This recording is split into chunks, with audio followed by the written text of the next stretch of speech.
Another tornado outbreak is threatening southern states. It comes just a week after one of the biggest tornado outbreaks in U.S. history.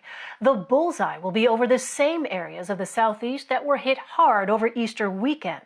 CBS News meteorologist and climate specialist Jeff Berardelli joins me now. Jeff, it is really good to see you. Thanks so much for being with us. How bad Great to could see you, this Elaine. outbreak be compared?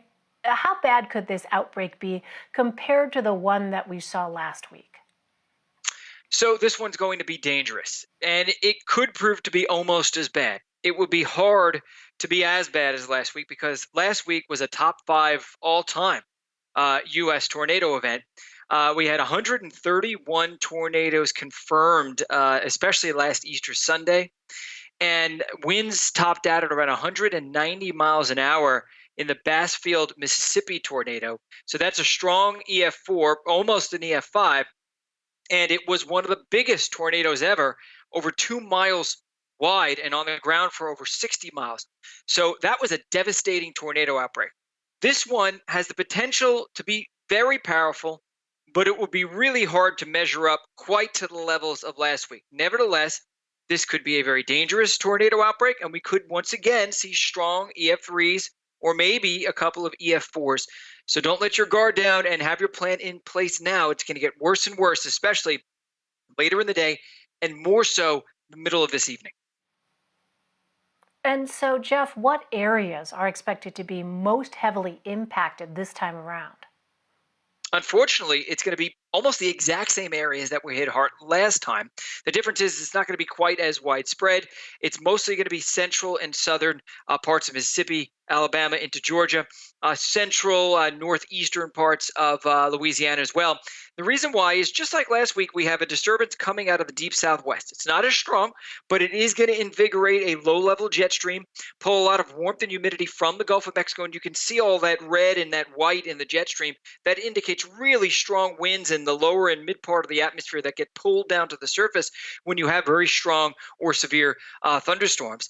Now, again, it's not quite as dynamic a situation as last week, but it could measure up to be very dangerous as well.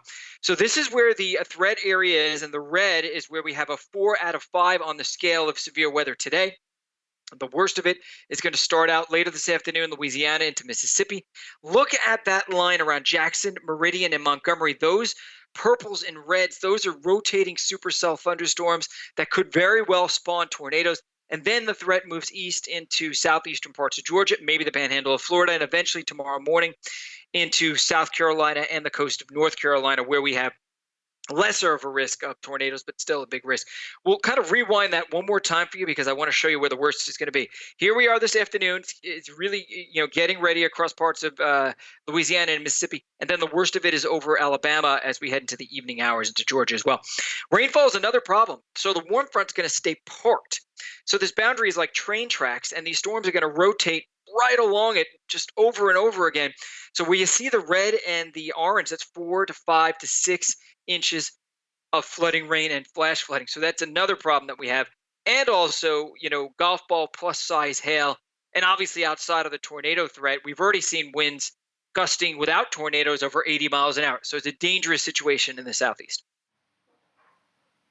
And Jeff, I know climate change is something that you study closely. It's really your sort of area of expertise. And I want to ask if climate change is having an effect. Is it making these tornado outbreaks worse?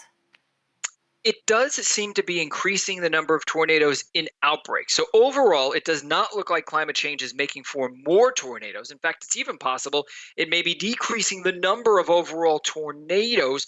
But on days when conditions in the atmosphere are conducive for big outbreaks, we tend to see bigger outbreaks. So it's these days where we have strong dynamics in the atmosphere, concentrating all the extra warmth and humidity from climate change, from global warming, and from the warming of the Gulf of Mexico, especially in the southeast, we see an uptick in the number of tornadoes in the largest outbreaks of tornadoes. So tornado outbreaks like last weekend and maybe this weekend could be made worse by climate change. I mean, water temperatures in the Gulf of Mexico are 4 degrees above normal. Some places 6 to 8 degrees in some isolated parts of the Gulf of Mexico. That adds a lot of energy and oomph to the atmosphere.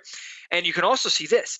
The tornado zones are shifting. So We still see the most tornadoes over Tornado Alley. That hasn't changed, places like Oklahoma, northern Texas, into Kansas, Nebraska. But we're seeing them spread eastward, and the greatest increase in number of tornadoes is happening in Dixie Alley. So from the Tennessee Valley south, in the Ohio Valley, by the way, all the way south into the southeast and deep south, whereas we're going to see the tornado outbreak today.